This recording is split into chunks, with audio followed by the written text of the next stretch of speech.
Hello everyone, আজ মামামের তরফ থেকে আমি ব্লগটা শুরু করলাম। তোমরা সবাই কেমন আছো? আশা করছি সবাই নিশ্চয়ই তোমরা ভালো আছো। আজ প্রথমবার বড় ব্লগ বানাবার চেষ্টা করছি। আদৌ ভিডিওটা কেমন হয়েছে সেটা নিয়ে আমি খুবই কনফিউজড আছি। যদি কোনো ভুল ত্রুটি হয়ে যায় সেটার জন্য তোমরা কিন্তু আমায় অবশ্যই ক্ষমা করে দিও। আর যদি তোমাদের কিছু ভালো লেগে থাকে সেটাও কিন্তু তোমরা আমায় অবশ্যই জানিও।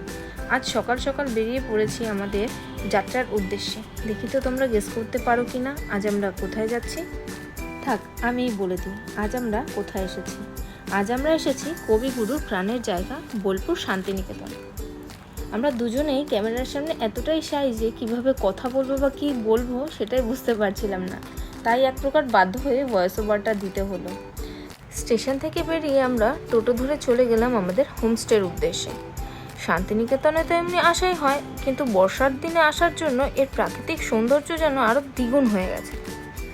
গাছপালার সবুজ রঙগুলো যেন আরও বেশি ফুটে উঠেছে, আর ভেজা মাটির সোতা গন্ধ তো আছেই। তো আমরা পৌঁছে গেলাম আমাদের হোমস্টে কাঁসাহারাতে। এটা বিশ্বভারতী কলা ভবনের একদম পাশে হওয়াতে অনুভূতিটা যেন একদম আলাদাই ছিল। বর্ষাকালে ঘুরতে বেরিয়েছি আর বৃষ্টি হবে না সেটা তো হয় না, কিন্তু বৃষ্টি হচ্ছে বলে যে ঘরের মধ্যে বসে থাকবো সেটা তো আর হয় না। তাই যাই হোক বেরিয়ে পড়লাম। একটা জিনিস নিয়ে মনটা একটু খারাপ হচ্ছিল, যদি হাটটা আজকে খোলা না পাই। কারণ এখন তো সপ্তাহে শুধু 4 দিনই হাটটা বসে, শুক্র শনি রবি সোম, আর আমরা তো সোমবারই গিয়েছিলাম, তো আমাদের কাছে আজকের দিনটাই ছিল। কিন্তু সোনাঝুরি পৌঁছে ফাইনালি শান্তি পেলাম। বৃষ্টির মধ্যেও হাট বসেছে, অল্প দোকান বসেছিল কিন্তু বসেছিল, একদম আমাদেরকে নিরাশ করেনি।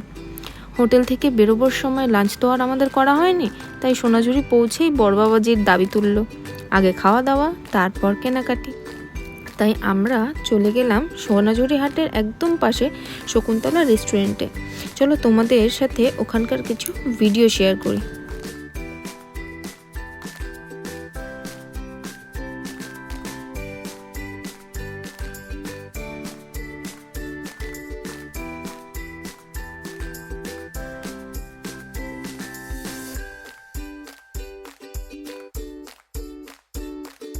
সময় যত যাচ্ছিল বৃষ্টিটাও তত বাড়ছিল, আর বৃষ্টি দেখে মাম্মাম তো খুব এক্সাইটেড হয়ে গিয়েছিল, আর ওর সাথে সাথে আমিও যেন বাচ্চা হয়ে গিয়েছিলাম।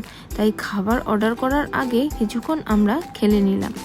ফাইনালি আমাদের অর্ডারটা এসে গেছে, শকুন্তলার famous veg thali with mutton কষা। যখন আমরা খেতে ব্যস্ত তখন মাম্মাম কোকোমেলানে ব্যস্ত। খাবারের আর আলাদা করে তোমাদেরকে রিভিউ দিলাম না, তোমরা কিন্তু আমাদের প্লেটটা দেখেই বুঝে নেবে যে আমাদের খাবারটা কতটা ভালো লেগেছিল। তো এবার আমাদের শপিং করার পালা। ওখানে এত সুন্দর সুন্দর শাড়ি ও কুর্তির কালেকশন দেখে আমি তো জাস্ট অবাক হয়ে গিয়েছিলাম, তাও আবার এত কম দামে। যথারীতি আমি আমার পরিবারের জন্য কিছু কেনাকাটি করেই ফেললাম। সোনাঝুরি হাটে এসেছি আর বাউল গান শুনবো না, এটা তো হয় না। চারদিকে চোর ধরা ধরি, ও কয়ে কি আজব কারখানা।